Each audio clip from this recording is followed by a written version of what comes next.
ইলিশের ডিম ছাড়া নির্বিঘ্ন করতে আজ মধ্যরাত থেকে ইলিশ ধরায় নিষেধাজ্ঞা শুরু হচ্ছে।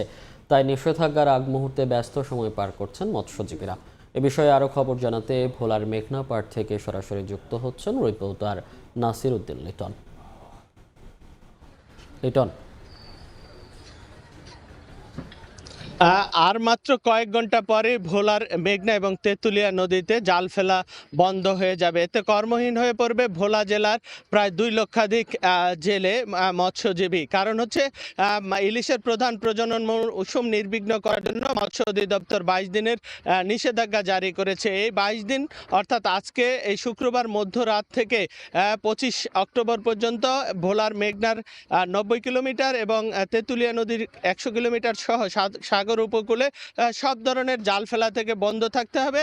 ইলিশ উৎপাদনের বৃদ্ধির লক্ষ্যে এই কার্যক্রম পরিচালনা করে নিষেধাজ্ঞা জারি করেছে মৎস্য বিভাগ। এই নিষেধাজ্ঞা সফল করার জন্য ইতিমধ্যে জেলা উপজেলা মৎস্য অধিদপ্তরের পক্ষ থেকে ইলিশ ঘাটগুলোতে প্রচারণা চালাতে আমরা দেখেছি। তারা জেলেরা যেন নিষেধাজ্ঞা মেনে নদীতে না যায় সেজন্য তারা আসলে নানা রকম কার্যক্রম পরিচালনা করছে। কিন্তু সবচেয়ে জেলেদের সাথে কথা বলে যে বিষয়টি জানা গেছে যে এবার পুরো মৌসুমে আসলে জেলেরা কাঙ্ক্ষিত ইলিশের দেখা পাননি, যে কারণে তারা নানা টানাপোড়েনের মধ্যে রয়েছেন।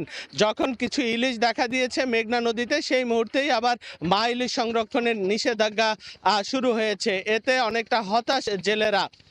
তো এই হতাশার মধ্যে তারপরেও জেলেরা যেটি জানিয়েছেন যে তারা সরকারি নিষেধাজ্ঞা পালনের জন্য প্রস্তুতি নিয়েছেন। শেষ মুহূর্তের যে সময়টুকু রয়েছে আজকে মধ্যরাত পর্যন্ত সেই সময়টুকু কাজে লাগানোর জন্য আজকে আমরা ভোর থেকে দেখেছি যে ভোলার অন্যতম একটি বড় মাছঘাট শিবপুর মাছঘাটে জেলেরা সারা রাত যে মাছ ধরেছে সেগুলো ঘাটে রেখে আবার ছুটে যাচ্ছে নদীতে। তারা শেষ মুহূর্তের সময়টুকু কাজে লাগিয়ে কিছু আয় করে রাখার জন্য যে নিষেধাজ্ঞা সময় কাজে লাগানো যায়। তো এই অবস্থাটাই আমরা দেখেছি যে ব্যস্ত সময় পার করছে জেলেরা এবং আজকে মধ্যরাত থেকে আসলে তারা সবাই ঘাটে ফিরে আসবে, যে যার বাড়িতে চলে আসবে। জেলেরা সেই প্রস্তুতি নিচ্ছে। তো ভোলার শিবপুর মাছঘাট থেকে এ ছিল আমার কাছে আজকে সর্বশেষ খবর।